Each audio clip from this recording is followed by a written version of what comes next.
ಅತ್ತೆ, ನನಗೆ ಆಫೀಸಿಗೆ ಲೇಟ್ ಆಗ್ತಿದೆ. ಸ್ವಲ್ಪ ಟಿಫನ್ ಕಟ್ಬಿಡ್ತೀರಾ? ನಾನು ಕೂಡ ಸುಶಾಂತ್ ಜೊತೆನೆ ಆಫೀಸಿಗೆ ಹೋಗ್ತೀನಿ. ಅದ್ರಲ್ಲೂ ಇವತ್ತು ತುಂಬಾ ಇಂಪಾರ್ಟೆಂಟ್ ಮೀಟಿಂಗ್ ಬೇರೆ ಇದೆ. ಈಗಾಗಲೇ ತುಂಬಾ ಲೇಟ್ ಆಗೋಗಿದೆ ಎಂದಾಗ ಅವಳ ಅತ್ತೆ ಹೇಳ್ತಾರೆ, ನಿನ್ನೆಯಿಂದ ನನಗೆ ಮಂಡಿ ನೋವು ಜಾಸ್ತಿ ಆಗೋಗಿದೆ. ಎದ್ರೆ ಕುತ್ಕೊಳ್ಳೋದಕ್ಕಾಗಲ್ಲ, ಕುತ್ಕೊಂಡ್ರೆ ಎದ್ದೇಳೋದಕ್ಕಾಗಲ್ಲ. ಯಾವ ಕೆಲ್ಸನೂ ಮಾಡೋದಕ್ಕಾಗ್ತಿಲ್ಲ. ತುಂಬಾ ಕಷ್ಟ ಆಗ್ತಿದೆ ಎಂದಾಗ ಸೊಸೆ ಹೇಳ್ತಾಳೆ, ಇದೇನತ್ತೆ, ನಾನೇನೋ ತುಂಬಾ ದೊಡ್ಡ ಕೆಲಸ ಮಾಡೋದಕ್ಕೆ ಹೇಳ್ದೆ ಅನ್ನೋ ರೀತಿ ಮಾತಾಡ್ತಾ ಇದ್ದೀರಲ್ಲ. ಏನೋ ನನಗೆ ಟೈಮ್ ಆಗ್ತಿದೆ, ಸ್ವಲ್ಪ ಟಿಫನ್ ಕಟ್ಬಿಡಿ ಅಂತ ಹೇಳಿದ್ರೆ ದಿನ ನೀವೇ ನನಗೆ ಟಿಫನ್ ಕಟ್ತಿದ್ದೀರೇನೋ ಅನ್ನೋ ಹಾಗೆ ಮಾತಾಡ್ತಾ ಇದ್ದೀರಾ. ದಿನೇ ದಿನೇ ನನಗೂ ಇದೆಲ್ಲ ಸಾಕಾಗೋಗ್ತಿದೆ. ಹೊರಗಡೆನೂ ಹೋಗಿ ದುಡಿಬೇಕು, ಮತ್ತೆ ಮನೆಯಲ್ಲಿ ಕೂಡ ಮಾಡ್ಬೇಕು. ನಾನೇನು ಈ ಮನೆಗೆ ಕೆಲಸದವಳ? ಎಲ್ಲಾ ಜವಾಬ್ದಾರಿಯನ್ನ ನಾನೊಬ್ಳೆ ಮಾಡಬೇಕು ಅಂತಂದ್ರೆ ನನ್ನ ಕೈಯಲ್ಲಾಗೋದಿಲ್ಲ ಎಂದು ಹೇಳಿ ಕೋಪದಿಂದ ಟಿಫನ್ ಅನ್ನ ಕಟ್ಟುವುದಕ್ಕೆ ಕಲಾವತಿಯ ಸೊಸೆ ರೇವತಿ ಅಡುಗೆ ಮನೆಗೆ ಹೋಗ್ತಾಳೆ. ಕೋಪದಲ್ಲೇ ಕುಣುಗುತ್ತಾ ಬಾಕ್ಸ್ ಅನ್ನ ಕಟ್ಕೊಂಡು ಹಾಲ್ಗೆ ಬಂದು ಕಾಫಿ ಕುಡಿಯುತ್ತಿದ್ದ ಗಂಡನ ಬಳಿ, ನೋಡಿ, ನನಗೂ ಈ ಮನೆಯಿಂದ ಸಾಕಾಗೋಗ್ತಿದೆ. ನಾನು ಕೂಡ ಹೊರಗಡೆ ಹೋಗಿ ದುಡಿಯುತ್ತಿದ್ದೇನೆ. ಅಂತದ್ರಲ್ಲಿ ಅತ್ತೆ ಮನೆಯಲ್ಲಿ ಫ್ರೀಯಾಗಿರ್ತಾರೆ. ಚಿಕ್ಕ ಪುಟ್ಟ ಕೆಲಸಗಳನ್ನ ಮಾಡಿ ಇಟ್ಟಿದ್ರೆ ನನಗೂ ಸ್ವಲ್ಪ ಆರಾಮವಾಗುತ್ತೆ. ಮೊದಲೇ ಹೊರಗಡೆ ಕೆಲಸಕ್ಕೆ ಹೋಗಿ ತುಂಬಾ ಸುಸ್ತಾಗಿರ್ತೀನಿ. ಅದ್ರಲ್ಲಿ ಮತ್ತೆ ಮನೆಗ್ ಬಂದು ಮನೆಯ ಎಲ್ಲಾ ಕೆಲಸ ಮಾಡ್ಬೇಕು ಅಂತಂದ್ರೆ ನನ್ನ ಕೈಯಲ್ಲಿ ಇದೆಲ್ಲ ಆಗೋದಿಲ್ಲ. ನನಗೂ ಫ್ರೀಡಮ್ ಅನ್ನೋದು ಬೇಕು. ನನ್ನ ಇಡೀ ಜೀವನ ಈ ರೀತಿ ಕತ್ತೆ ದುಡಿದ ಹಾಗೆ ಹೊರಗಡೆ ದುಡ್ದುಕೊಂಡು ಬಂದು ಜೊತೆಗೆ ಈ ಮನೆ ಜವಾಬ್ದಾರಿನ ನೋಡ್ಕೊಳ್ತಾ ಗೂಬಿ ರೀತಿ ಇರೋದಕ್ಕೆ ನನ್ನ ಕೈಲಾಗೋದಿಲ್ಲ ಎಂದ ತಕ್ಷಣ ಗಂಡ ಹೇಳ್ತಾನೆ, ಅದಕ್ಕೇನ್ ಮಾಡ್ಬೇಕು ಈಗ? ಇದೇನ್ರಿ ಹೀಗ್ ಕೇಳ್ತಾ ಇದ್ದೀರಾ? ಈ ಮನೆಯಲ್ಲಿ ನಾನು ಇಷ್ಟೆಲ್ಲ ಕಷ್ಟ ಪಡ್ತಾ ಇದ್ದೀನಿ, ಏನು ಮಾಡ್ಬೇಕು ಈಗ ಅಂತ ಕೇಳ್ತಾ ಇದ್ದೀರಾ? ನಾವು ಸಪ್ರೇಟ್ ಹೋಗೋಣ ಎಂದ ತಕ್ಷಣ ಹೆಂಡತಿಯನ್ನು ರೂಮ್ಗೆ ಕರೆದುಕೊಂಡು ಬಂದು, ಏನಂತ ಮಾತಾಡ್ತಾ ಇದ್ದೀಯಾ? ಅಮ್ಮ ಹೊರಗಡೆ ನಿಂತಿದ್ದಾರೆ. ನಿಂತಿದ್ರೆ ನಿಂತಿರ್ಲಿ ಬಿಡಿ, ನಾನು ಇರೋದನ್ನೇ ಹೇಳ್ತಾ ಇರೋದು. ನೋಡು, ಇಷ್ಟಕ್ಕೆಲ್ಲ ಸಪ್ರೇಟ್ ಹೋಗು ಅಂತ ಅಂದ್ರೆ ಹೇಗೆ ಹೇಳು? ಅಮ್ಮ ಈ ಮನೆಯಲ್ಲಿ ಸುಮ್ಮನೆ ಕುತ್ಕೊಂಡಿಲ್ಲ. ಅವರ ಕೈಯಲ್ಲಿ ಆದಷ್ಟು ಕೆಲಸನ ಅವರು ಕೂಡ ಮಾಡ್ತಿದ್ದಾರಲ್ಲ. ಏನ್ ಮಾಡ್ತಿದ್ದಾರೆ? ಚಿಕ್ಕ ಪುಟ್ಟ ಕೆಲಸ ಮಾಡೋದು ತುಂಬಾ ದೊಡ್ಡ ವಿಷಯ ಆಗೋಯ್ತಾ? ಹಾಗಾದ್ರೆ ನಾನು ಹೊರಗಡೆನು ಹೋಗಿ ದುಡಿತಾ ಇದ್ದೀನಿ, ಮತ್ತೆ ಮನೆಗ್ ಬಂದು ಕೂಡ ಇಷ್ಟೆಲ್ಲ ಕೆಲಸ ಮಾಡ್ತಾ ಇದ್ದೀನಿ. ಅದೆಲ್ಲ ನಿಮ್ಮ ಕಣ್ಣಿಗೆ ಕಾಣಿಸೋದಿಲ್ಲ ಅನ್ಸುತ್ತೆ. ನೋಡು, ಅಮ್ಮನಿಗೆ ವಯಸ್ಸಾಗಿದೆ, ಈಗೇನು ಮಂಡಿ ನೋವು ಅಂತ ಹೇಳ್ತಿದ್ದಾರೆ. ಹಾಗಂತ ಹೇಳಿ ನಿನ್ನ ಮಾತನ್ನ ನಾನು ಕೇಳೋದಿಲ್ಲ. ಅವರಿಗೆ ನಮ್ಮನ್ನ ಬಿಟ್ಟು ಬೇರೆ ಯಾರಿದ್ದಾರೆ? ನೋಡು, ನನಗೂ ಟೈಮ್ ಆಗ್ತಿದೆ, ಬರೋದಿದ್ರೆ ಬೇಗ ಬಾ ಎಂದು ಹೇಳಿ ಗಂಡ ರೂಮಿಂದ ಹೊರಗೆ ಬಂದಾಗ ಹಾಲ್ನಲ್ಲೇ ಇದ್ದ ತಾಯಿ ಎಲ್ಲವನ್ನ ಕೇಳಿಸಿಕೊಂಡು ಮೌನವಾಗಿ ಇರುವುದನ್ನ ನೋಡಿದ ಮಗ ತಾಯಿಯನ್ನ ನೋಡಿ ಮೌನದಿಂದ ಕೆಲಸಕ್ಕೆ ಹೊರಟೋಗ್ತಾನೆ. ಬೇರೆ ದಿನ ರೇವತಿ ತನ್ನ ಕೆಲಸವನ್ನ ಮುಗಿಸಿಕೊಂಡು ಸಂಜೆ ಮನೆಗೆ ಬಂದಾಗ ಮನೆಯ ಒಳಗೆ ನಡೆದ ದೃಶ್ಯವನ್ನ ನೋಡಿ ಅವಳ ಕೋಪ ಇನ್ನಷ್ಟು ಹೆಚ್ಚಾಗುತ್ತೆ.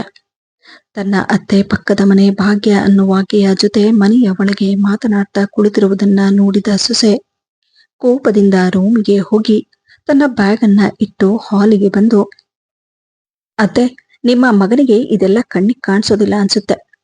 ನಮ್ಮಮ್ಮ ದಿನವಿಡೀ ಮನೆಯಲ್ಲಿ ಎಲ್ಲಾ ಕೆಲಸ ಮಾಡ್ಕೊಂಡಿರ್ತಾರೆ ಅಂತ ಹೇಳ್ತಾರೆ. ಆದ್ರೆ ನೀವು ಈ ರೀತಿ ಅಕ್ಕಪಕ್ಕದವರನ್ನ ಮನೆಗೆ ಕರೆದು ಮನೆ ವಿಚಾರಗಳನ್ನೆಲ್ಲ ಮಾತನಾಡಿಸ್ಕೊಂಡು ಟೈಮ್ ಪಾಸ್ ಮಾಡ್ತಾ ಇರೋದು ನಿಮ್ಮ ಮಗನಿಗೆ ಎಲ್ಲರ್ಥ ಆಗುತ್ತೆ ಹೇಳಿ ಎಂದ ತಕ್ಷಣ ಅವಳ ಅತ್ತೆ ಹೇಳ್ತಾರೆ, ನಾನು ಟೈಮ್ ಪಾಸ್ ಮಾಡ್ತಿಲ್ಲ, ಮಂಡಿ ನೋವು ಅಂತ ಹೇಳಿ ಇವರ ಕೈಯಲ್ಲಿ ಎಣ್ಣೆ ಹಚ್ಚಿಸ್ಕೊಳ್ತಿದ್ದೇನೆ ಅಷ್ಟೆ. ಹೌದು ಅತ್ತೆ, ನೀವೇನ್ ಮಾಡಿದ್ರು ಸರಿನೇ, ನಾನೇ ನಿಮ್ಮ ಮಗನ ಕಣ್ಣಿಗೆ ತಪ್ಪಾಗಿ ಕಾಣಿಸೋದು ಎಂದು ಹೇಳಿ ಕೋಪದಿಂದ ರೂಮಿನ ಒಳಗೆ ಹೋಗ್ಬಿಡ್ತಾಳೆ. ಇನ್ನು ಸೊಸೆ ಆಡಿದ ಮಾತುಗಳನ್ನ ಕೇಳಿ ಅವಳ ಅತ್ತೆ, ನೋಡು ಭಾಗ್ಯ, ಅವಳು ಈ ರೀತಿ ಹೇಳಿದ್ದು ಅಂತ ತಪ್ಪಾಗಿ ತಿಳ್ಕೊಳ್ಬೇಡ. ಹೊರಗಡೆ ದುಡಿಯೋದಕ್ಕಂತ ಹೋಗ್ತಾಳೆ, ಏನೇನೋ ಟೆನ್ಷನ್ಸ್ ಇರುತ್ತೆ, ಅದಕ್ಕೆ ಈ ರೀತಿ ಬಿಟ್ಲು. ಇರ್ಲಿ ಬಿಡಿ, ನನಗೂ ಅರ್ಥ ಆಗುತ್ತೆ, ಎಲ್ಲಾರ ಮನೆಯಲ್ಲೂ ಇದ್ದಿದ್ದೆ. ಸರಿ, ಈಗ ನಾನು ಹೊರಡ್ತೀನಿ. ಎಂದು ಹೇಳಿ ಅಲ್ಲಿಂದ ಅವಳು ಹೊರಟೋಗ್ತಾಳೆ. ಆದರೆ ಎಲ್ಲೋ ಒಂದು ಕಡೆ ರೇವತಿಯ ಅತ್ತೆಗೆ ಮಾತ್ರ ಮನೆಯಲ್ಲಿ ಯಾರು ಇಲ್ಲದೆ ಇದ್ದಾಗ ಇವಳು ಮಾತಾಡಿದ್ರೆ ನಡೆಯುತ್ತೆ. ಆದ್ರೆ ಅಕ್ಕಪಕ್ಕದವರ ಮುಂದೆ ನನ್ನ ಮರ್ಯಾದೆ ಹೋಗೋ ಹಾಗೆ ಮಾತಾಡ್ತಿದ್ದಾಳೆ. ಅಂತ ದೊಡ್ಡ ತಪ್ಪು ಏನು ಮಾಡಿಬಿಟ್ಟೆ ಅಂತ ನಾನು ಇಷ್ಟೆಲ್ಲ ಹೇಳಿದ್ಲು ಎನ್ನುವುದನ್ನ ಯೋಚಿಸ್ತಾ ಈ ಅವಮಾನ ಅವರ ಮನಸ್ಸಿಗೆ ಚುಚ್ಚುವಂತಹದ್ದಾಗಿರುತ್ತೆ. ಆದರೂ ಆ ಸಮಯಕ್ಕೆ ಏನು ಹೇಳದೆ ಮೌನವಾಗಿರ್ತಾರೆ. ಹೀಗೆ ದಿನಗಳು ಕಳೀತಾ ಬರುತ್ತದೆ. ಆದರೆ ಅಂದು ಭಾನುವಾರ. ಗಂಡ ಹೆಂಡತಿ ಇಬ್ಬರಿಗೂ ಆಫೀಸಿಗೆ ರಜೆ ಇರುತ್ತೆ. ಹಾಗಾಗಿ ರೇವತಿ ತನ್ನ ಗಂಡನ ಬಳಿ ಬಂದು, ಇವತ್ತು ಹೇಗೋ ಆಫೀಸಿಗೆ ರಜೆ ಇದೆ, ಈವ್ನಿಂಗು ಒಳ್ಳೆ ಮೂವಿಗೆ ಹೋಗ್ಬಿಟ್ಟು ಬರೋಣ, ಹಾಗೆ ಹೊರಗಡೆ ಊಟ ಮಾಡ್ಕೊಂಡು ಬರೋಣ. ಅತ್ತೆಗ್ ಬೇಕಾದ್ರೆ ಮಧ್ಯಾಹ್ನ ಮಾಡಿರೋ ಸಾಂಬಾರಿದೆ, ಸಾಯಂಕಾಲ ಒಂದ್ ಸ್ವಲ್ಪ ಅನ್ನ ಮಾಡ್ಕೊಳ್ತಾರೆ ಎಂದು ಹೆಂಡತಿ ಹೇಳಿದ ಮಾತನ್ನ ಕೇಳಿದ ಗಂಡ, ಅದ್ ಹೇಗಾಗುತ್ತೆ, ಅಮ್ಮ ಮಾತ್ರ ಇರೋದು, ಅವರನ್ನು ಜೊತೆಯಲ್ಲಿ ಕರೆದುಕೊಂಡು ಹೋಗೋಣ, ಅವರಿಗೂ ಬೇಜಾರಾಗಿರುತ್ತೆ, ಅವರ ಹೊರಗಡೆ ಸ್ವಲ್ಪ ತಿರುಗಾಡೋ ಹಾಗಾಗುತ್ತೆ, ಅಮ್ಮನ್ಗೂ ರೆಡಿ ಆಗೋದಕ್ಕೆ ಹೇಳ್ಬಿಟ್ಟು ಬರ್ತೀನಿ ಇರು ಎಂದಾಗ ಹೆಂಡತಿ ಹೇಳ್ತಾಳೆ, ಏನ್ರಿ ನೀವು ಗಂಡ ಹೆಂಡತಿ ನಾವಿಬ್ರು ಹೊರಗಡೆ ಹೋಗೋಣ ಅಂತಂದ್ರೆ ಜೊತೆಯಲ್ಲಿ ಅವ್ರು ಯಾಕೆ ಎಂದಾಗ ಗಂಡ ಹೇಳ್ತಾನೆ, ಅವರೊಬ್ಬರನ್ನ ಹೇಗೆ ಮನೆಯಲ್ಲಿ ಬಿಟ್ಟು ಹೋಗೋದಕ್ಕಾಗುತ್ತೆ, ಅವರು ಬೇಜಾರ್ ಮಾಡ್ಕೊಳ್ಳೋದಿಲ್ವಾ, ಹೌದು ಹಾಗಂತ ಹೇಳಿ ನಮಗೆ ಪ್ರೈವಸಿ ಅನ್ನೋದು ಇಲ್ವಾ, ಅವರನ್ನ ಕೂಡ ಜೊತೆಯಲ್ಲಿ ಹೇಗೆ ಕರೆದುಕೊಂಡು ಹೋಗೋದಕ್ಕಾಗುತ್ತೆ ಹೇಳಿ, ನೋಡಿ ಹೋಗೋದಿದ್ರೆ ನಾವಿಬ್ರೆ ಹೋಗೋಣ, ಇಲ್ಲದೆ ಹೋದ್ರೆ ಕ್ಯಾನ್ಸಲ್ ಮಾಡೋಣ ಎಂದಾಗ ಗಂಡ ಹೇಳ್ತಾನೆ, ರೇವತಿ ಯಾಕೆ ನೀನು ಅರ್ಥ ಮಾಡ್ಕೊಳ್ಳಲ್ಲ, ಪ್ರತಿ ಸಲ ಈ ರೀತಿ ಹಠ ಮಾಡೋದು ಸರಿಯಲ್ಲ,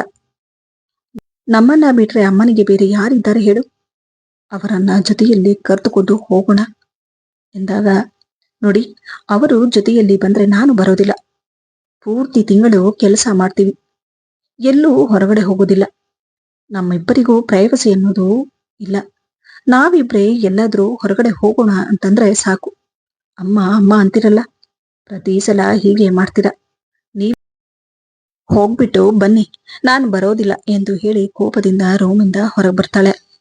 ಆದರೆ ಈ ವಿಷಯದಿಂದಾಗಿ ರೇವತಿ ತನ್ನ ಗಂಡನ ಬಳಿ 3-4 ದಿನವಾದರೂ ಮಾತನಾಡದೆ ಮೌನವಾಗಿರ್ತಾಳೆ. ಗಂಡ ಕೂಡ ಏನನ್ನು ಹೇಳದೆ ಮೌನವಾಗಿರ್ತಾನೆ. ಆದರೆ ಇದೆಲ್ಲ ಕಳೆದ 3 ದಿನಕ್ಕೆ ರೇವತಿ ತಮ್ಮ ಮನೆಗೆ ಬರ್ತಾನೆ. ರೇವತಿ ಕೂಡ ಆಫೀಸಿಗೆ ಹೋಗಿರ್ತಾಳೆ. ಮನೆಗೆ ಬಂದ ರೇವತಿ ತಮ್ಮನನ್ನ ಅವಳ ಅತ್ತೆ ಟೀ ಕಾಫಿ ಕುಡಿಯೋದಕ್ಕೆ ಹೇಳ್ತಾರೆ.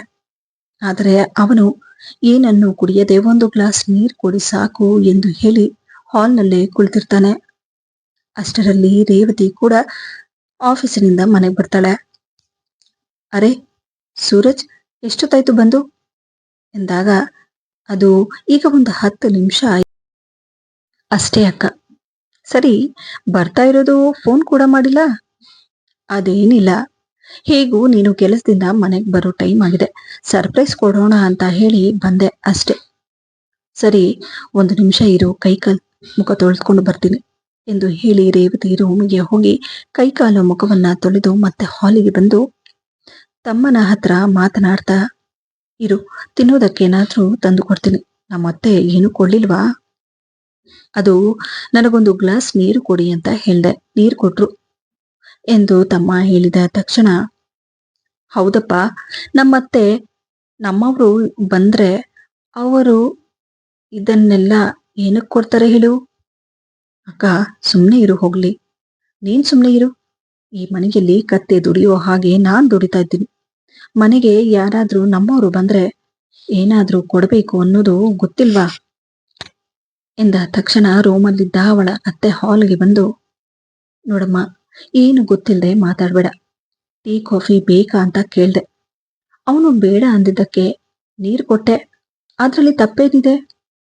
ಹೌದು ಅತ್ತೆ, ನಿಮ್ಮವ್ರೇನಾದ್ರೂ ಬಂದ್ಬಿಟ್ರೆ ಯಾವ ರೀತಿ ಬಲವಂತ ಮಾಡಿ ಕೊಡ್ತೀರಾ, ಅದು ಸಾಲದೆ ನನ್ನ ಕೈಯಲ್ಲಿ ಇಲ್ಲದೆ ಇರೋ ಅಡುಗೆಗಳು ಕೂಡ ಮಾಡಿಸ್ಕೊಳ್ತೀರಾ, ಈಗ ಅವನು ಬೇಡ ಅಂದಿದ ತಕ್ಷಣ ಸುಮ್ಮನೆ ಇದ್ಬಿಡೋದಾ, ಅಪರೂಪಕ್ಕೆ ನಮ್ಮ ಮನೆಯವರು ಬರ್ತಾರೆ, ಅವರಿಗೆ ಈ ರೀತಿ ನೀರು ಕೊಟ್ಟು ಸುಮ್ಮನೆ ಕುಳಿಸೋದಕ್ಕೆ ನಿಮಗೆ ಮನಸ್ಸಾದ್ರೂ ಹೇಗೆ ಬಂತು, ಅದೇನ್ ಹಣೆ ಬರಹನೋ ನಂದು, ಹೋಗಿ ಹೋಗಿ ಈ ಮನೆಗೆ ಸೊಸೆಯಾಗಿ ಬಂದಿದ್ದೇನೆ ಎಂದ ತಕ್ಷಣ ಅವಳ ಅತ್ತೆ ಹೇಳ್ತಾರೆ, ಅಲ್ಲಮ್ಮ, ಈಗ ಅಂಥದ್ದೇನಾಗೈತೆ ಅಂತ ಹೇಳಿ ಹೀಗೆಲ್ಲ ಮಾತಾಡ್ತಾ ಇದ್ಯಾ?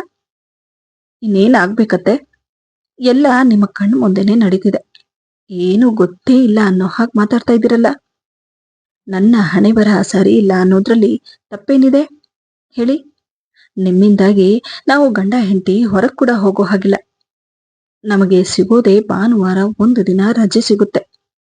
ಅದ್ರಲ್ಲೂ ಈ ಮನೆಯಲ್ಲೇ ಇರಬೇಕು ಅಂತಂದ್ರೆ ಹೇಗೆ ಸಾಧ್ಯ ಹೇಳಿ? ಎಲ್ಲಾದ್ರೂ ಹೊರಗಡೆ ಹೋಗಿ ಬರೋಣ ಅಂತಂದ್ರೆ ಜೊತೆಯಲ್ಲಿ ಅಮ್ಮನನ್ನ ಕೂಡ ಕರೆದುಕೊಂಡು ಹೋಗೋಣ ಅಂತಾರೆ. ಈ ಹಣೆ ಬರಹಕ್ಕೇನ ಗಂಡ ಅಂತ ಇರೋದು? ನನಗಂತೂ ಸಾಕ್ ಆಗೋಗಿದೆ. ಅದು ಸಾಲ್ದೆ ನಮ್ಮವರು ಯಾರಾದ್ರೂ ಮನೆಗೆ ಬಂದ್ರೆ ಅವರ ಮುಂದೆ ಕುಳಿತು ಮಾತು ಕೂಡ ಆಡೋದಿಲ್ಲ ನೀವು. ಇನ್ನೇನ್ ಹೇಳಿ? ಇದೆಲ್ಲ ನಿಮ್ಮ ಕಣ್ಣಿಗೆ ಕಾಣಿಸ್ತಾ ಇಲ್ವೇನೋ? ನೋಡು, ಇಲ್ಲದಿರೋ ವಿಷಯಗಳಿಗೆಲ್ಲ ನನ್ನ ಜೊತೆ ಜಗಳ ಆಡಬೇಡ. ಇಲ್ದೇ ಇರೋ ವಿಷಯನ ಜಗಳ ಆಡೋದಕ್ಕೆ ನನಗೆ ಕೆಲಸ ಇಲ್ವಾ ಅತ್ತೆ? ಇರೋ ವಿಷಯನೇ ಹೇಳ್ತಾ ಇರೋದು ಎಂದು ಹೇಳಿ ಇಬ್ಬರ ಮಧ್ಯೆ ಮಾತಿಗೆ ಮಾತು ಬೆಳೆಯುತ್ತೆ. ಅಷ್ಟರಲ್ಲಿ ಕೆಲಸಕ್ಕೆ ಹೋಗಿದ ಮಗ ಕೂಡ ಮನೆಗೆ ಬರ್ತಾನೆ. ಏನಾಗ್ತಿದೆ ಮನೆಯಲ್ಲಿ? ಯಾಕೆ ಈ ರೀತಿ ಜಗಳ ಆಡ್ತಿದ್ದೀರಾ ಎಂದಾಗ ಕೋಪದಲ್ಲಿದ್ದ ಅವನ ತಾಯಿ ಹೇಳ್ತಾರೆ, ಹೌದಪ್ಪ, ನಿನ್ನ ಹೆಂಡತಿಗೆ ನಾನೇನೋ ಕಾಟ ಕೊಡ್ತಿದ್ದೀನಿ ಅಂತ ಹೇಳಿ ಇಲ್ದೇ ಇರೋ ವಿಷಯಕ್ಕೆಲ್ಲ ಜಗಳ ಆಡ್ತಿದ್ದಾಳೆ. ನಾನು ಜಗಳ ಆಡ್ತಾ ಇದ್ದೀನಾ ಅಥವಾ ನೀವ್ ಆಡ್ತಾ ಇದ್ದೀರಾ ಅತ್ತೆ? ಅಲ್ಲ ರೀ, ಯಾವತ್ತೂ ಇಲ್ದೆ ಸೂರಜ್ ಇವತ್ತು ಮನೆಗ್ ಬಂದಿದ್ದಾನೆ. ಅಷ್ಟು ಹೊತ್ತಿನಿಂದ ಕುತ್ಕೊಂಡಿದ್ದಾನೆ. ನಾನು ಕೆಲಸದಿಂದ ಮನೆಗೆ ಬರುವವರೆಗೂ ತಿನ್ನೋದಕ್ಕೆ ಆಗ್ಲಿ ಅಥವಾ ಕುಡಿಯೋದಕ್ಕಾಗ್ಲಿ ಏನಾದ್ರೂ ಕೊಡೋದಲ್ವಾ? ಅದನ್ನ ನಾನು ಕೇಳಿದ್ದಕ್ಕೆ ಇಷ್ಟೆಲ್ಲ ರಂಪಾಟ ಮಾಡ್ತಿದ್ದಾರೆ. ಅದು ಸಾಲ್ದೆ ನೀವು ಬಂದ ತಕ್ಷಣ ಯಾವ ರೀತಿ ಚಾಡಿ ಬೇರೆ ಹೇಳ್ತಿದ್ದಾರೆ ಎಂದಾಗ ಮಗ ಹೇಳ್ತಾನೆ, ಅಮ್ಮ, ಮನೆಗೆ ಯಾರಾದ್ರೂ ಬಂದ್ರೆ ನಾವು ಇಲ್ದೇ ಇದ್ದಾಗ ಏನಾದ್ರೂ ಮಾಡಿಕೊಡೋದಲ್ವಾ? ಏನೋ ಮನೆಯಲ್ಲಿ ದೊಡ್ಡವಳು ನೀನಿರ್ತೀಯ ಅಂತ ಹೇಳಿ ಮನೆಗೆ ಯಾರಾದ್ರೂ ಬರ್ತಾರೆ. ಆದ್ರೆ ನೀನು ಈ ರೀತಿ ಮಾಡೋದು ಸರಿಯಲ್ಲ ಎಂದ ತಕ್ಷಣ ಮಗ ಆಡಿದ ಮಾತನ್ನ ಕೇಳಿದ ತಾಯಿ ಇಷ್ಟು ದಿನದಿಂದ ಮೌನವಾಗಿ ಎಲ್ಲವನ್ನೂ ಸಹಿಸಿಕೊಂಡು ಬಂದ ಅವರು ಕೊನೆಗೂ ಅವರ ಮೌನವನ್ನ ಮುರಿದು, ಹೌದಪ್ಪ, ನೀನು ತುಂಬಾ ಬೆಳೆದು ಬಿಟ್ಟಿದೀಯ. ನೋಡು, ಅವನಿಗೆ ಕಾಫಿ ಟೀ ಕೊಡ್ಲಾ ಅಂತ ಕೇಳಿದಾಗ ಅವನು ಬೇಡ ಅಂತ ಹೇಳ್ದ. ಒಂದು ಗ್ಲಾಸು ನೀರ್ ಕೊಟ್ಬಿಡಿ ಸಾಕು ಅಂತ ಹೇಳ್ದ. ಹಾಗಿದ ಮೇಲೆ ನಾನೇನು ಮಾಡೋದಕ್ಕಾಗುತ್ತೆ ಹೇಳು ಎಂದಾಗ ಸೊಸೆ ಹೇಳ್ತಾಳೆ, ಅಲ್ಲ ಅತ್ತೆ, ಬೇಡ ಅಂದಿದ ತಕ್ಷಣ ಸುಮ್ನೆ ಇದ್ ಬಿಡೋದಾ ಎಂದಾಗ ಅತ್ತೆ ಹೇಳ್ತಾರೆ, ನೋಡು, ನೀನು ಹೆಚ್ಚೇನು ಮಾತನಾಡ್ಬೇಡ. ಇಷ್ಟು ದಿನ ನೀನು ಮಾತನಾಡಿದ್ದು ಸಾಕು. ಏನೋ ಓದಿರೋ ಹುಡುಗಿ ಹೊರಗಡೆ ಹೋಗಿ ದುಡಿತಾಳೆ. ನನಗೂ ಮಗಳಿಲ್ಲ. ಇವಳನ್ನೇ ನನ್ನ ಮಗಳ ಹಾಗೆ ನೋಡೋಣ ಅಂತ ಹೇಳಿ ನಾನು ಕೂಡ ಎಲ್ಲವನ್ನ ಸಹಿಸಿಕೊಂಡು ಬರ್ತಾ ಇದ್ದೀನಿ. ನಾನು ಕೂಡ ಸುಮ್ಮನಿದ್ದೆ. ಹಾಗಂತ ಹೇಳಿ ದೊಡ್ಡವರು ಚಿಕ್ಕವರು ಅನ್ನೋ ಮರ್ಯಾದೆ ಕೊಡುವ ಹಾಗಿಲ್ವಾ? ಮನೆಯಲ್ಲಿ ನೀನೊಬ್ಳೇನಾ ಕೆಲಸ ಮಾಡ್ತಿರೋದು?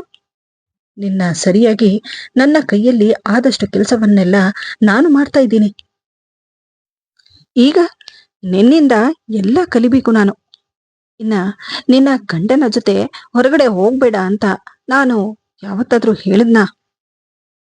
ಇಲ್ದೇ ಇರೋ ಅಪವಾದಗಳು ಬೇರೆ ಹಾಕ್ತೀಯ. ಏನಪ್ಪಾ, ಯಾವತ್ತಾದ್ರೂ ನಿನ್ನ ಹೆಂಡತಿಯನ್ನ ಹೊರಗಡೆ ಕರೆದುಕೊಂಡು ಹೋಗ್ಬೇಡ ಅಂತ ನಾನು ಹೇಳಿದ್ದೀನ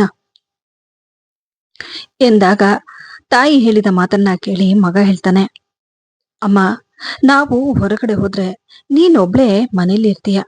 ಅದಕ್ಕೆ ಅಮ್ಮನ ಕೂಡ ಕರ್ತ್ಕೊಂಡು ಹೋಗೋಣ ಅಂತ ಹೇಳ್ತೀನಿ ಅಷ್ಟೆ ಎಂದಾಗ ಮಗನ ಮಾತಿಗೆ ತಾಯಿ ಹೇಳ್ತಾರೆ, ನೋಡಪ್ಪ, ಮಗನಾಗಿ ತಾಯಿ ಬಗ್ಗೆ ನೀನು ಕಾಳಜಿ ವಹಿಸ್ತೀಯ. ಹಾಗಂತ ಹೇಳಿ ಮನೆಗೆ ಬಂದ ಸೊಸೆ ಕೂಡ ಅದೇ ರೀತಿ ಯೋಚನೆ ಮಾಡ್ಬೇಕು ಅನ್ನೋದು ಏನಿಲ್ಲಪ್ಪ. ಅದು ಅವಳ ಮನಸ್ಸಿಗೆ ಬರ್ಬೇಕಷ್ಟೆ. ನೋಡು, ಬಲವಂತದಿಂದ ನೀನು ಇದನ್ನೆಲ್ಲ ಮಾಡೋದಕ್ಕೆ ಹೋದ್ರೆ ಮನೆಯಲ್ಲಿ ಇದೇ ರಂಪಾಟ ಆಗೋದು. ನೋಡು, ನಿಮ್ಮ ತಂದೆ ಹೋದಾಗಿನಿಂದ ನಿನ್ನನ್ನ ಎಷ್ಟು ಕಷ್ಟಪಟ್ಟು ಸಾಕಿದ್ದೇನೆ ಅನ್ನೋದು ನನಗ್ ಮಾತ್ರ ಗೊತ್ತು.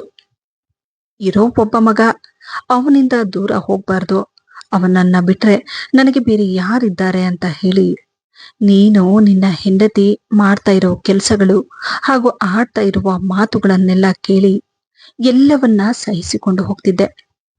ನಿನ್ನ ಹೆಂಡತಿ ನೋಡಿದ್ರೆ ಬಾಯಿಗೆ ಬಂದ ಹಾಗೆಲ್ಲ ಮಾತಾಡ್ತಾಳೆ. ಇನ್ನ ನೀನ್ ನೋಡಿದ್ರೆ ಅವಳು ಹೇಳ್ದಾಗೆಲ್ಲ ಕೇಳಿ ನನಗೆ ಇಲ್ದೇ ಇರೋ ಮಾತುಗಳನ್ನ ಆಡ್ತೀಯ. ಇಷ್ಟು ದಿನ ಆದ್ರೂ ಯಾವತ್ತಾದ್ರೂ ಒಂದು ದಿನನಾದ್ರೂ ನಾನು ನಿನಗೆ ನಿನ್ನ ಹೆಂಡತಿಗೆ ಏನಾದ್ರೂ ಕಾಟ ಕೊಡ್ತಿದ್ದೀನಾ? ನಾನಾಯ್ತು ನನ್ನ ಕೆಲ್ಸ ಆಯ್ತು ಅನ್ನೋ ಹಾಗಿರ್ತೀನಿ. ಆದ್ರೆ ನಾನು ನಿಮ್ಮ ಜೊತೆ ಇರೋದು ಇಷ್ಟ ಇಲ್ಲ ಅನ್ನೋದಾದ್ರೆ ಒಂದು ಕೆಲ್ಸ ಮಾಡು. ನೋಡು, ಇದೆಲ್ಲ ಆಗೋ ಕೆಲ್ಸಗಳೆಲ್ಲ. ಒಂದ್ ಕೆಲ್ಸ ಮಾಡು. ನಾನಿರೋವರೆಗೂ ಈ ಮನೆಯಲ್ಲಿ ಭಾಗ ಕೊಡೋದಿಲ್ಲ. ಈ ಮನೆ ನನ್ನ ಹೆಸರಲ್ಲಿರೋದು. ಇಲ್ಲಿರೋದಕ್ಕೆ ನಿಮಗೆ ಅಡ್ಜಸ್ಟ್ ಆಗ್ತಿಲ್ಲ ಅಂತಂದ್ರೆ ನೀನು ಬೇರೆ ಹೋಗು. ಇನ್ನ ಇರೋ ನಾನೊಬ್ಳು ಹೇಗೋ ಕಾಲ ಕಳಿತೀನಿ. ನೋಡಪ್ಪ, ಇದನ್ನೆಲ್ಲ ಸಹಿಸಿಕೊಂಡು ಇರೋದಕ್ಕೆ ನನ್ನ ಕೈಯಲ್ಲಿ ಆಗೋದಿಲ್ಲಪ್ಪ. ಮುಂದೆ ಏನ್ ಮಾಡ್ಬೇಕು ಅನ್ನೋದನ್ನ ಯೋಚನೆ ಮಾಡು ಎಂದು ಹೇಳಿ ಕೋಪದಿಂದ ದುಃಖಪಟ್ಟ ಅವರ ರೂಮ್ಗೆ ಹೊರಟೋಗ್ತಾರೆ. ಆದರೆ ರೂಮ್ಗೆ ಹೋದ ಅವರು ಹೇಳೋದೇನೋ ಹೇಳ್ಬಿಟ್ಟೆ, ಆದ್ರೆ ನನ್ನ ಮನಸ್ಸು ಮಾತ್ರ ಕೇಳ್ತಿಲ್ಲ ಎಂದು ಹೇಳಿ ಅವರ ಗಂಡನ ಫೋಟೋ ಮುಂದೆ ಹೋಗಿ, ಅಲ್ಲರಿ, ಅವನಿಗೆ ಮನೆ ಬಿಟ್ಟು ಹೋಗು ಅಂತೇನೋ ಹೇಳ್ಬಿಟ್ಟೆ. ಆದ್ರೆ ನನಗೂ ಬೇರೆ ದಾರಿ ಇರ್ಲಿಲ್ಲ. ನೋಡಿ, ನನ್ನಿಂದಾಗಿ ಅವರಿಬ್ಬರ ನೆಮ್ಮದಿ ಹಾಳಾಗ್ತಿದೆ ಏನೋ ಅನಿಸ್ತಿದೆ. ಯಾಕೋ ಗೊತ್ತಿಲ್ಲ, ಇವತ್ತು ನನ್ನ ಮನಸ್ಸಿಗೆ ತುಂಬಾ ನೋವಾಗ್ತಿದೆ. ಇಷ್ಟು ವಯಸ್ಸಾದ್ರೂ ನಾನು ಇದನ್ನೆಲ್ಲ ಅನುಭವಿಸ್ಬೇಕಾ ಅಂತ ಅನಿಸ್ತಿದೆ ಎಂದು ಹೇಳಿ ದುಃಖದಿಂದ ಕಣ್ಣೀರು ಹಾಕುತ್ತಾ ಅಲ್ಲೇ ಕುಳಿತು ಬಿಡ್ತಾರೆ. ಅಷ್ಟರಲ್ಲಿ ಅಲ್ಲಿಗೆ ಮಗ ಬರ್ತಾನೆ. ತನ್ನ ತಾಯಿ ಕಣ್ಣೀರು ಹಾಕುತ್ತಿರುವುದನ್ನ ನೋಡಿದ ಆತ, ಅಮ್ಮ, ಅಳಬೇಡ, ಈ ಮನೆ ಬಿಟ್ಟು ಹೇಗೆ ಹೋಗೋದು? ಹೊರಗಡೆ ಹೋಗಿ ನಾವು ಬಾಡಿಗೆ ಕಟ್ಕೊಂಡು ಮನೆ ನಡೆಸುವುದು ತುಂಬಾ ಕಷ್ಟ ಆಗುತ್ತೆ. ನೋಡು, ಮನೆ ಅಂತಂದ ಮೇಲೆ ಚಿಕ್ಕ ಪುಟ್ಟ ವಿಷಯಗಳು ಬಂದೇ ಬರುತ್ತೆ. ನಾನು ನನ್ನ ಹೆಂಡತಿ ಹತ್ರ ಮಾತಾಡ್ತೀನಿ. ಈ ಮನೆಗೆ ಒಬ್ಳು ಕೆಲಸದವಳನ್ನ ಇಟ್ಬಿಡೋಣ. ಯಾರಿಗೂ ಕಷ್ಟ ಆಗೋದಿಲ್ಲ. ಚಿಕ್ಕ ಪುಟ್ಟ ವಿಷಯಕ್ಕೆಲ್ಲ ಮನೆ ಬಿಟ್ಟು ಹೋಗು ಅಂತ ಹೇಳಿದ್ರೆ ಹೇಗೆ ಹೇಳು ಎಂದಾಗ ಮಗನ ಮಾತಿಗೆ ತಾಯಿ ಹೇಳ್ತಾರೆ, ಇದು ಚಿಕ್ಕ ಪುಟ್ಟ ವಿಷಯ ಅಲ್ಲಪ್ಪ. ನೀವು ಮನೆಯಿಂದ ಹೊರಗೆ ಹೋಗೋದು ನನಗೂ ಇಷ್ಟ ಇಲ್ಲ. ಆದ್ರೆ ನನಗೂ ಮರ್ಯಾದೆ ಅನ್ನೋದಿದೆ. ನೋಡು, ನೀವಿಬ್ರು ನನಗೆ ಮರ್ಯಾದೆ ಕೊಡದೇ ಇದ್ರು ನನ್ನ ವಯಸ್ಸಿಗಾದ್ರೂ ಮರ್ಯಾದೆ ಕೊಡಬೇಕಲ್ವಾ? 4 ಪೈಸೆ ದುಡಿತಾ ಇದ್ಯಾ ಅನ್ನೋ ಕಾರಣದಿಂದಾಗಿ ಹೆತ್ತ ತಾಯಿನ ಅರ್ಥ ಮಾಡ್ಕೊಳ್ದೆ ಈ ರೀತಿ ಮಾತಾಡೋದು ತಪ್ಪಲ್ವಾ? ನೋಡು, ನಿಮ್ಮ ತಂದೆ ಹೋದಾಗಿನಿಂದ ನಾನು ಒಂಟಿಯಾಗಿ ಹೋಗಿದ್ದೇನೆ.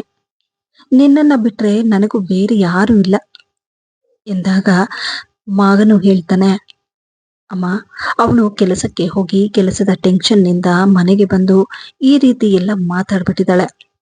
ಅವಳ ಹತ್ರ ನಾನ್ ಮಾತಾಡ್ತೀನಿ ಎಂದಾಗ ತಾಯಿ ಹೇಳ್ತಾರೆ, ನೋಡು, ಇರುವ ಒಬ್ಬ ಮಗ ನಿನ್ನ ಮನೆಯಿಂದ ಹೊರಗೆ ಕಳಿಸುವಷ್ಟು ಕ್ರೂರಿ ನಾನಲ್ಲ. ಯಾವ ತಾಯಿನೂ ಅದನ್ನ ಬಯಸೋದಿಲ್ಲ. ಅಂತಹದ್ರಲ್ಲಿ ನೀವು ಕೂಡ ಈ ರೀತಿ ಮಾಡಿದ್ರೆ ನಾನು ಇಂತಹ ನಿರ್ಧಾರನ ತೆಗೆದುಕೊಳ್ಬೇಕಾಗುತ್ತೆ ಎಂದು ತಾಯಿ ಹೇಳಿದನ್ನ ಕೇಳಿ ಮಗ ಹೇಳ್ತಾನೆ, ಅಮ್ಮ, ನಾನು ಹೇಳ್ತಾ ಇದ್ದೀನಲ್ಲ, ರೇವತಿಗೆ ನಾನು ಅರ್ಥ ಮಾಡಿಸ್ತೀನಿ. ನೋಡು, ಮನೆ ಕೆಲಸಕ್ಕೆ ಯಾರನ್ನಾದ್ರೂ ಇಟ್ರೆ ಆಗುತ್ತೆ. ಮನೆ ಬಿಟ್ಟು ಹೋಗಿ ನೀನೆಲ್ಲೋ ನಾವೆಲ್ಲೋ ಹೇಗೆ ಸಾಧ್ಯ ಹೇಳೋ? ಹೊರಗಡೆ ನೋಡ್ದವರೆಲ್ಲ ಏನ್ ಹೇಳೋದಿಲ್ಲ ಹೇಳು ಎಂದಾಗ ತಾಯಿ ಹೇಳ್ತಾರೆ, ನೋಡು, ಆ ಮರ್ಯಾದೆ ಅನ್ನೋದು ಇದ್ದಿದ್ರೆ ನನ್ನ ಮೇಲೆ ನೀವಿಬ್ರು ಈ ರೀತಿ ಅಪವಾದಗಳನ್ನ ಹಾಕ್ತಾ ಇರ್ಲಿಲ್ಲ ಎಂದಾಗ ಮಗ ಹೇಳ್ತಾನೆ, ಅಮ್ಮ, ಏನೋ ತಪ್ಪಾಗೋಯ್ತು. ಇನ್ನೊಂದು ಸಲ ಈ ರೀತಿ ಆಗದೆ ಇರೋ ಹಾಗೆ ನೋಡ್ಕೊಳ್ತೀನಿ. ಸರಿ, ನೋಡು, ರೇವತಿ ತಮ್ಮ ಬಂದಿದ್ದಾನೆ. ಅವನು ಮುಂದೆ ಮರ್ಯಾದೆ ಹೋಗುವ ಕೆಲಸಗಳು ಆಗೋದು ಬೇಡ. ಆಗೋದಾಗೋಯ್ತು. ಅವನು ಮದುವೆಗಂತ ಹೇಳೋದಕ್ ಬಂದಿದ್ದಾನೆ. ನಾನು ಹೋಗಿ ನೋಡ್ತೀನಿ ಎಂದು ಹೇಳಿ ಅವನು ತನ್ನ ತಾಯಿಗೆ ಸಮಾಧಾನವನ್ನ ಮಾಡಿ ರೂಮಿಂದ ಹೊರಗೆ ಬರ್ತಾನೆ. ರೂಮಿಂದ ಹೊರಗೆ ಬಂದವನು ತನ್ನ ಹೆಂಡತಿಗೆ ಮತ್ತೆ ರೂಮಿಗೆ ಕರೆದುಕೊಂಡು ಹೋಗಿ, ನೋಡು, ಅವರಿಗೆ ವಯಸ್ಸಾಗಿದೆ ಎಂದ ತಕ್ಷಣ ಕೋಪದಿಂದ ಹೆಂಡತಿ ಹೇಳ್ತಾಳೆ, ನನಗೆ ಗೊತ್ತುರಿ, ನೀವು ಇದನ್ನೇ ಹೇಳ್ತೀರಾ ಅಂತ ಹೇಳಿ. ಹೌದು ಕಣೆ, ಹಾಗಂತ ಹೇಳಿ ಮನೆ ಬಿಟ್ಟು ಹೋಗೋದಿಕ್ಕೆ ಆಗುತ್ತಾ? ಮನೆಯಿಂದ ಹೊರಗೆ ಹೋಗಿ ಬಾಡಿಗೆಗಳನ್ನ ಕಟ್ಕೊಂಡು ಮನೆ ನಡೆಸೋದಂದ್ರೆ ತುಂಬಾ ಕಷ್ಟ ಆಗುತ್ತೆ. ನೋಡು, ಅಮ್ಮನ ಹತ್ರ ನಾನ್ ಮಾತಾಡಿದ್ದೀನಿ. ನೀನು ಏನು ಹೇಳಕ್ ಹೋಗ್ಬೇಡ. ಮುಂದೆ ಏನ್ ಮಾಡ್ಬೇಕು ಅನ್ನೋದು ನನಗೆ ಚೆನ್ನಾಗ್ ಗೊತ್ತು. ನೋಡು, ಈಗ ನಿನ್ನ ತಮ್ಮ ಬಂದಿದ್ದಾನೆ. ಅವನ ಮುಂದೆ ತಮಾಷೆ ಮಾಡಿ ಪ್ರಯೋಜನ ಏನೂ ಇಲ್ಲ.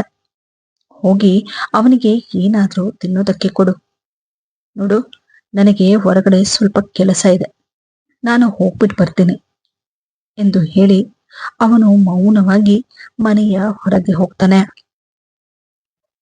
ಇನ್ನು ಗಂಡ ಹೇಳಿದ ಮಾತನ್ನ ಕೇಳಿ ಮುಂದೆ ಏನು ಹೇಳಕ್ಕಾಗದೆ ಅವಳು ಕೂಡ ಮೌನವಾಗ್ತಾಳೆ.